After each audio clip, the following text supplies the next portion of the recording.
This is the Insta360 LINK. Is it the last webcam you ever need? We're gonna find out. If you look at the box, it looks like it's aimed at professionals, but everybody that's been reviewing these has been reviewing it for streaming, for vlogging. Is it any good for any of that stuff? So some quick specs on this webcam. It can do 4K video, has AI tracking. That's a really cool feature with its gimbal that it uses. Autofocus, gesture control, has noise canceling mics on board. But a big deal with this webcam is that it has a 1/2-inch sensor, which makes it one of the biggest sensors in any webcam out there.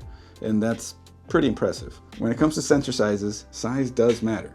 Included in the box, you obviously get the webcam, you get a USB-C to C cable, but if you don't have any Type-C ports you're gonna plug it into, it does also include a C to A adapter. Special thanks to Insta360 for sending this out.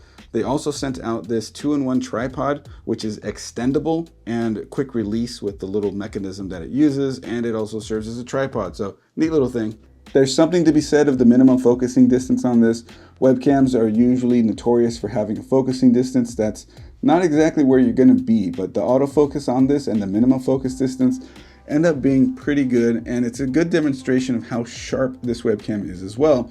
This is in 4K right now, and just the clarity and the sharpness and the colors and all of this, it's an auto. I haven't even manually adjusted the colors or anything like that. I'm gonna be testing that out shortly, but it's impressive enough as it is already, just with everything automatic and focus, autofocus, all of that. So far, it's looking good.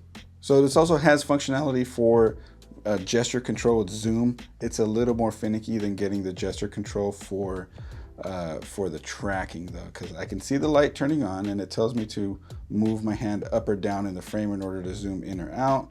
And I already got it to zoom in once and I haven't been able to zoom it out after that. So it's a function that will definitely take some practice if you can get it down. But so far, it's not a feature that I'm gonna see myself using very much with it.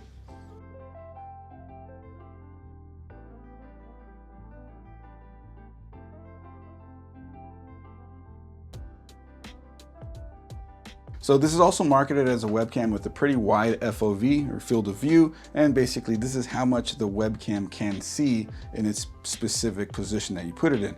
Webcams that have higher FOVs mean you can actually use them a little bit closer to you, and that way if it's sitting on your monitor or on your desk somewhere, it's not just an image of your head and only that. You can actually see more with it. So this webcam is decently wide, but still not quite as wide as a mirrorless or DSLR camera, especially being a 1/2-inch sensor versus something like those guys, which are much bigger than that. Usually in my setup, if I'm reaching like this, I'm barely touching the sensor, and this is with a camera mounted right above my monitor, but with this one, I'm reaching past it in that same distance. So I would say that this is like a full frame camera equivalent of about maybe 30 millimeters, which is still impressive, don't get me wrong. So in the software for the Insta360 LINK here, there's a function called streamer mode, and streamer mode allows the camera to also be switched to a 9:16 aspect ratio. Now they say streamer mode, I like the idea of that as a content creator mode for making shorts, like YouTube shorts, TikTok videos, Instagram reels, something like that, because it switches it into the vertical video format.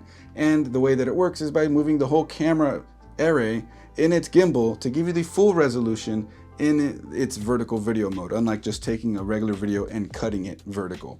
It does it all natively. As long as you turn that function on and then you go into OBS and you change the resolution to a vertical resolution like 1088 by 1920.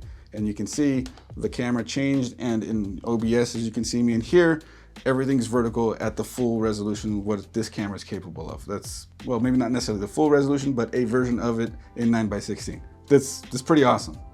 So there's a gesture to do with these cameras in order to get it to track. This just turns it off right now. So right now I can move around the frame and it's not going to track me. But if I hold my hand back up, I see the light on the camera blink blue. Now I'm free to move along the frame and it's going to follow me around, which is a really useful feature if you're in any kind of environment where you're wanting to show somebody something way over here, for example, and then have to return to a different position. And it's a pretty useful little feature of its gimbal. Instead of it just being used for stabilization, it's being used for tracking. Also, this is kind of a test of the microphone, so if you like how this microphone sounds, well, it's a webcam microphone. I don't have my hopes up, but let's listen back. After listening back to the microphone, it does sound pretty good. The microphone on this thing actually is pretty clear. Sure, it's nothing bassy or anything special, but it's not muddled. It's not sounding like you're underwater or anything like that. It seems to do a pretty good job at just being clear, which is, I mean, at the price point of this webcam, about $300, that's kind of what you want.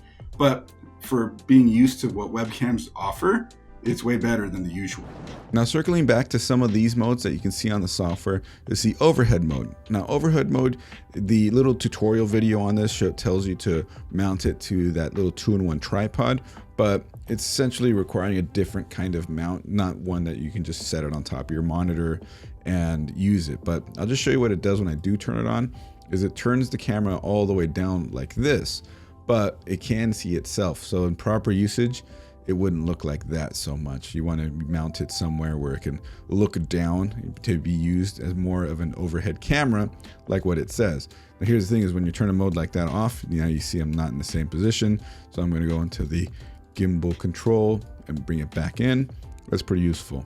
But if you could remember a position, I guess if you load a preset, for example, you would turn that mode off, it'd be out of position, hit the preset button, go back to position.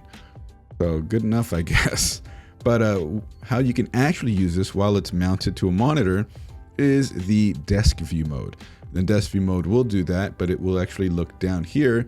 And now you can see my hands. So if I had it over a little bit, you can see the mouse. If you're like playing a game, for example, and you wanted to show some of your mouse control off, or if you wanted to sort of pair it with a bigger camera, like some people do who play different kinds of games. So it could be like this, where you can see me on one side talking to you, and this is my main camera, and then you have the other camera showing your hands for something you're doing down there. So that's some of the additional features that it has, taking advantage of the gimbal on the camera, which is pretty nice. And so here we are at the desktop setup. I've gone ahead and optimized this webcam as best that I could. And just to give you an idea of the optimization and kind of the look that you're seeing here, I can compare it directly to the main camera, which is a Sony a5100 mirrorless camera with the Sigma 16mm f1.4 lens. It's not exactly a fair comparison because that lens by itself is about $400. So let's show you here. And also this will give you an example of the field of view that even something like with the sensor, that the APS-C crop sensor that's in this Sony camera has versus the 1/2-inch sensor that's in the Insta360 LINK. Now, see, you see me here like this. This is a 16mm lens and a crop sensor, so it's about 24mm full frame equivalent field of view. There's a nice little bokeh. This is a result of the f-stop on it being all the way down to 1.4 on a sensor of that size. Get a nice little pleasing blurriness effect back here. And this is the Insta360 LINK, and this is a thing that's common amongst all webcams. You can see everything behind me pretty well, and that's because it doesn't have the same kind of depth of field that real cameras do, and that's because the sensor size, as big as it is for a webcam, is still small compared to real cameras. Don't get me wrong, you're still going to get a really good looking image like you're seeing right now, but you're not going to get some of the big camera features like a blurry background. That's something you might lean on to NVIDIA Broadcast or XSplit VCam to sort of fake, and in which case it will be really, really convincing with a camera like this. Now, the image you're looking at is a more optimized image. I did some color correction in OBS, but there are more settings that you can adjust in the controller software, which you can see the controller software bar right there. If OBS wasn't using the camera, you'd get a preview window so you can see any changes that you're making and stuff to it. But if you're using it traditionally through another software, this is what you'll see. So you can control autofocus and manual focus right here. If I switch it to manual focus, you can move the slider around to focus it specifically where you want it to. And I like that it has a really good focusing range, even focusing behind me and taking me out of focus, which is pretty neat. But the autofocus on it works so good. Watch, I can just bring this guy up, snaps to it, and then bring me back. Boom. This is probably some of the best webcam autofocus that I've seen. You also get the gimbal control right here, so you can use this to adjust the gimbal, move it around, which is nice because then you don't have to move the camera around with your hands and potentially make things worse. You could just control it right there, which is a neat feature. You have zoom as well. Look at that. And then you can also reset those settings. You also have different profiles. You can save different settings too, which is nice because, you know, something like this with as much adjustability as it has, you may want different profiles for different things you're going to use the camera for. So that's a definite plus, having camera profiles in the software for the camera. While it may not necessarily be a new thing, it's definitely a useful thing. And then you have here tracking mode. You can turn the face tracking off and on. Like right now, I just turned it on, so it's following me around. And I'll just turn it back off, and there we go. I can move around again, and it's just more of a locked off traditional webcam. There's whiteboard mode, which will, if you use this to show text on a whiteboard, it will enhance it a little better. I actually just did the gesture control to turn the tracking back on. So we'll turn that back off. We just do that. And there we go. Now it's locked off again. Then we have overhead mode and desk view mode, which I'll swing back around to talk about those. But here's all the meat right here, more settings. You get that. You can see all these settings here. You have gimbal control again available there, image settings available there. And this is where this camera really stands out to me. And that if you turn auto exposure off, so you can manually control your exposure settings, you get really awesome functionality like control rather, like ISO control, shutter speed control, and exposure curve. Now, I probably would have preferred control over the f-stop on it because it's a little f1.8. So the lower that is, the more light the sensor or the lens will let through onto the sensor. And here they give you an exposure curve to play around with, which is slightly more advanced. You put your dots on it, you drag it around, you can see the changes that it makes. But then, you know, if you're not so sure about it, leave it straight, hit reset, and just adjust shutter speed and ISO. Again, those are real camera functionality, real camera adjustment features. And having ISO control is so good because, you know, being able to turn down the ISO based on the lighting around you is powerful as it is. Having shutter speed control will make sure that you have the proper amount of motion blur in your movement. Too much or too little can look a little weird and also mess with your brightness and stuff and how you look on the camera. Then we come back down here and you also have auto white balance. Generally, again, that's one of those things, especially if you have colored lights or constantly changing RGB lights, you want to turn that off and you want to set a fixed color temperature in there. So, you know, you move it around, it's at 6250 right now, and you can see how it can really affect the quality. And you don't want that sort of thing automatically messing around with the image quality because you could look funny. If I hold up one color light or the camera sees a different color light, it might make my skin look a little weird until I move that light away. And then again, it's auto adjusting for the color of my skin with the light that's on it. This normal light that's on it, not a colored light. So again, auto white balance, I generally recommend off and just manually set it. Down, you can see the brightness, contrast, saturation, sharpness settings here, which we would definitely use to also optimize the quality of what you're seeing in the webcam. And you can see there that I've made some adjustments to it as well. Then there it is, look, save as preset available right there. Now, if you click more settings, you'll see that you can turn on all the gesture settings, and you can also turn off and on specific ones. So it's not either all on or all off.